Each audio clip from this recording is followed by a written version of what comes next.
What up, sports fans? I'm Paulo Camacho, and this is the Macho Sports Report, where I talk to you about the sports stories that matter to me, hopefully matter to you.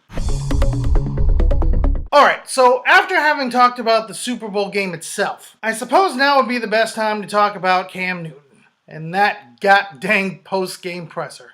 If you haven't heard about it, where have you been? To quote Inigo Montoya, let me explain. No, it's too much. Let me sum up.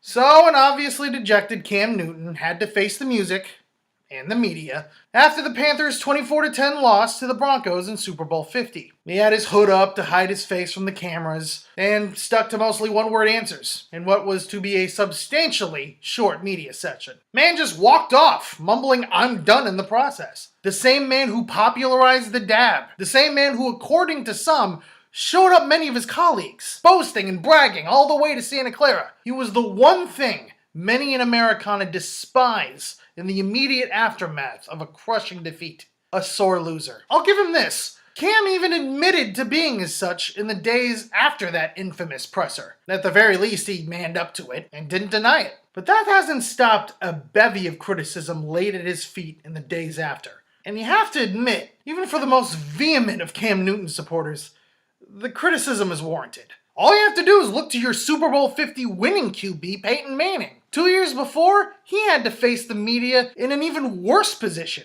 at the heels of a humiliating 43-8 defeat in Super Bowl 48 to the Seattle Seahawks. You compare the humility and grace in Peyton Manning's post-game media session to the pathetic pouting display that was Newton's post-game media session, and you can't help but say, at the very least, it's a pretty bad look. Not that he cares what the media thinks anyway. Was he immature, petty, a hypocrite even? Sure, after all, he had been saying for a while, if you wanted to shut him up, if you didn't like his antics, all teams had to do was stop him. And the Denver Broncos stopped him, and the Panthers offense, to the tune of 7 sacks, 4 forced fumbles, and 10 points allowed.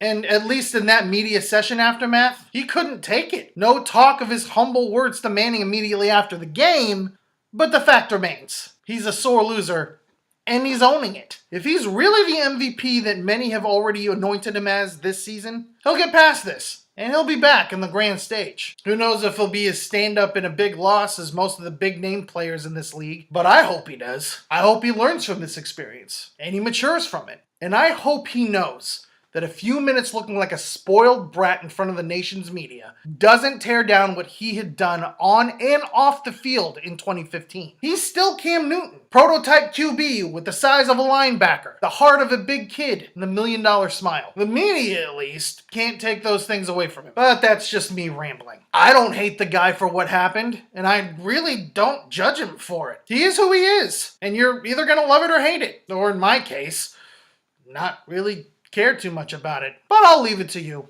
What did you think about Cam Newton's actions after Super Bowl 50? And do you think it tarnishes his MVP season? Let me know in the comments section below. I'm Paulo Camacho, and this has been the Macho Sports Report. Peace out, sports fans!